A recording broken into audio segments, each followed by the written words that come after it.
What up guys, this is Kong and today I'm gonna be doing another movie review of Pacific Rim Uprising.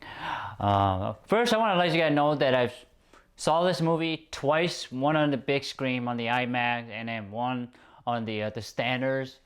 Just because I want to get this movie a chance and I wanted to see, obviously in the big screen. And then I'm gonna talk about what happened in the movie for kind of briefly, and then I'm going to talk about the pros and the con and then my thought and then my rating. All right, so Pacific Rim is Uprising, take 10 years later after the first one.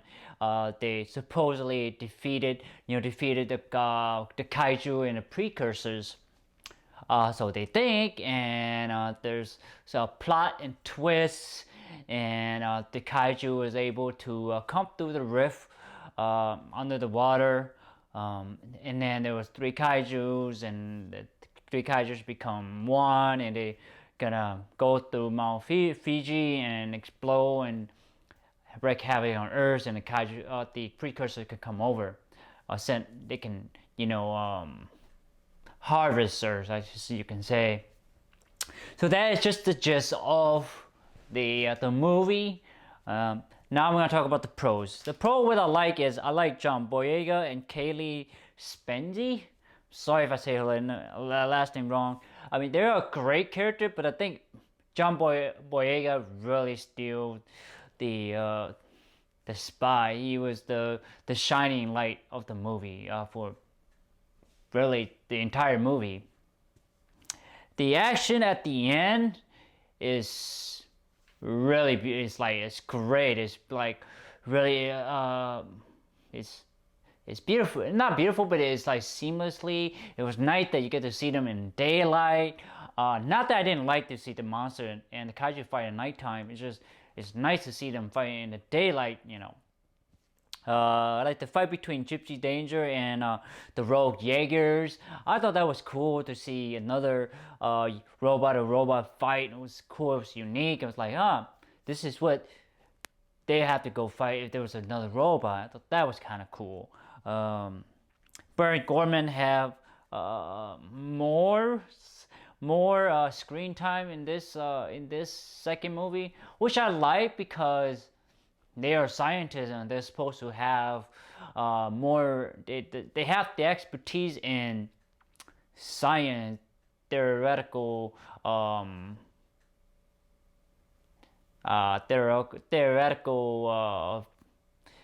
science. I guess you can say quantum field study.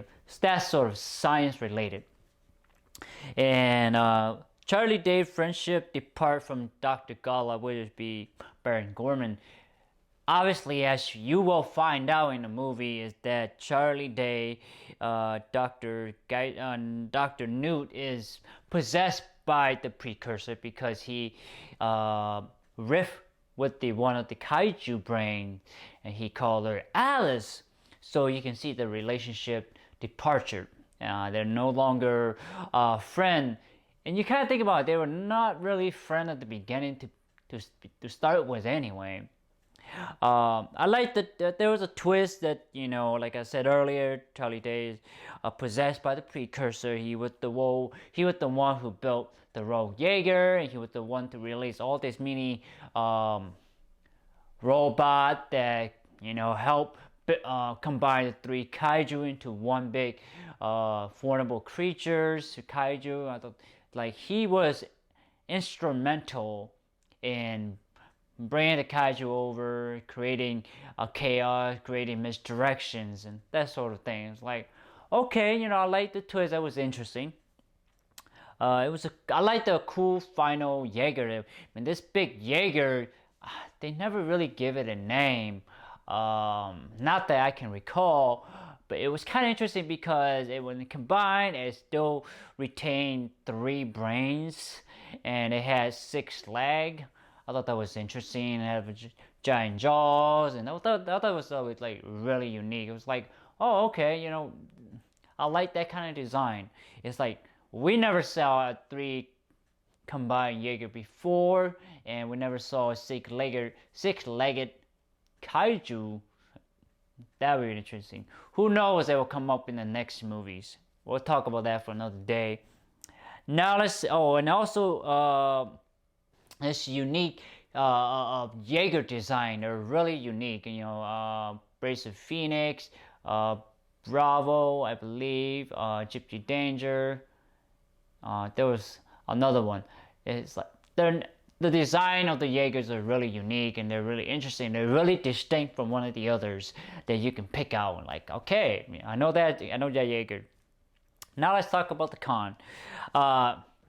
If you are, I'm gonna flat out say it, if you go this movie for a story character, this gonna disappoint you. If you're just basically going for the actions and a little bit of slight humors and just to have a good time, this is a movie for you. And I actually, to be honest with you guys, I enjoyed the action. I enjoyed it. I knew what to expect, and I was like, you know what? Just let go of the plot holes and that sort of thing. So that's what weak about this movie is: weak character, weak plot, weak stories. So I just want to let you guys know that ahead. I don't really care about the cadets. I don't care about Nate or Lambert's. I don't really care about the cadet at all, because why they're even there, I don't know, because they're in training, but I don't feel there's an emotional attachment to them. I don't feel their pain, their suffering. I don't feel their journey. I just feel like they're just there, for the screen time. They didn't really serve a purpose or a supporting role to the movie or the stories. The unnecessary love interest of Jewel, I guess you can say, she is Nate Lambert, second in command after him, because the marshal is dead, he's blown to pieces, and he is like the second in command. She's kind of like his XO, his chief chief of operations. So it's like she's kind of like a CFO, after him. Or more like vice president. You get what I'm saying? She kisses him, Nate and John Boyega, and I thought that love interest is kind of not unnecessary for this movie, because you don't need that sort of that time should have been spent more kaijus and robot fighting, more time to John Boyega, that sort of thing. Maybe more the cadet training. So I think could have been more better screen allocation. The weak repeated fake joke. It worked the first time, but it worked second and third time. It's just like, really? We don't need this joke again, 3 times in the movie. It's fall flat by the third time. So the first time was good. Third time is like, don't push a button, don't push my button, I should say. The unnecessary telling of what happened in the first movie. Because I feel like we, in the audience, we know what happened in the first movie. You don't have to tell us about it. We know what happened. So don't treat us like we're stupid. We know what happened. Don't tell it. That screen time could have been, given to more time to John Boyega, Makomori, or even the cadet. That sort of thing. It's just like not necessary. We at the audience know what's going on. Okay, you can just give us a text and we know what's going on. Mako's character was wasted. I feel like she was important in the first role. Why was she wasted in the second role? It just feels shallow. It feels dishonorable in my mind, because she was so great in the first movie. Why would you throw such a great actress and great character away like it was nothing? So those are the sticking point for me. So What I think of this movie, I gotta say, I gotta admit, I love giant robot and kaiju fighting each other, smashing through, buildings and stuff. And I really enjoy action movies. To be honest with you guys, I really do. The movie has flaws, it really does. The first one had flaw too, but this one it was just a little bit more flaw, a little bit more. It was a little bit weaker than the first one. Less serious than the first one. In a way, it was good, but it just didn't really achieve that Guillermo Del Toro touch, or the director's touch, or his unique touch, or the aesthetic of these Jaegers, or the mystique of the lore of the kaijus. So it kind of lacked that. It kind of, this movie, like I was talking to my buddies and my brother, this movie feel like, if I can compare, if you can understand what I'm saying, is that the first one is kind of like the Wild Wild West, the first time, and the first movie feel like it was World War One, and it was was bloody. It was a trench to trench battle. There was a face to face battle. Well, this one was more. It's still one-on-one combat, but the technology and stuff like that, it feel more like modern warfare.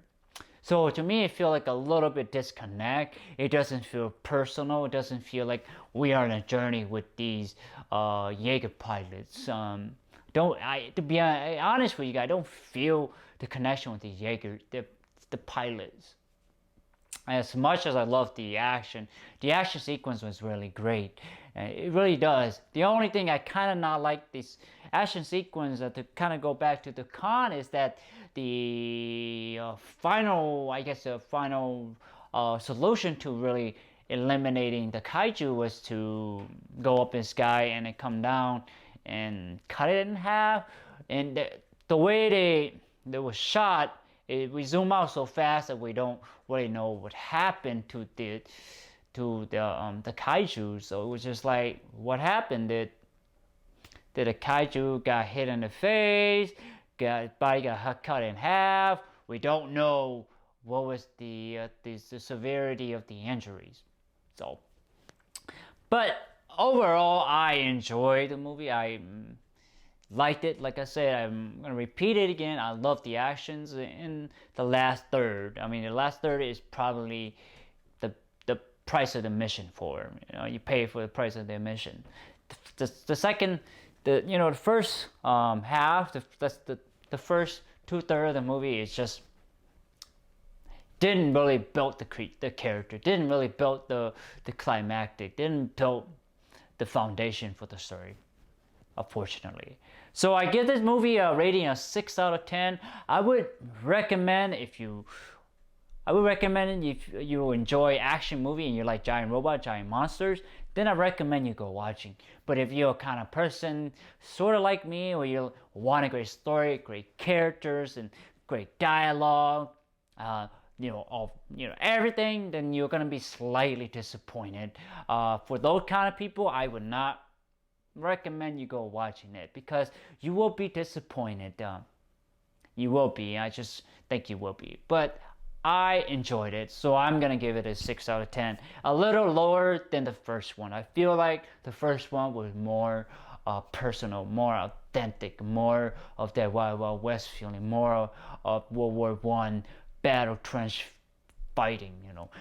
That one was more. It's like I said, it got that Guillermo Del Toro touch and love and caring for the stories. With this one, it's feel more commercial, more blockbuster, more to attract the main audience. With the other one was more personal, more unique, and more an individual story. More follow these guys, the pilots. So again, guys, I gave it a 6 out of 10. That's my rating. Let me know if you've seen the movie. What do you think? Did you like the first one? Did you not like this first one? Or did you like the second one more than the first? Let me know in the comment section. I would love to know what you guys think. And again, guys, please like, thumbs up, share, subscribe, and browse my YouTube channel. And most importantly, press that bell button that will let you know that I've uploaded videos. So, help you and me. And it's a mutual relationship. But, again, most importantly, I want to thank you so much for your time and effort to watching my movie review of Pacific Rim Uprising. Take care, guys. Bye-bye.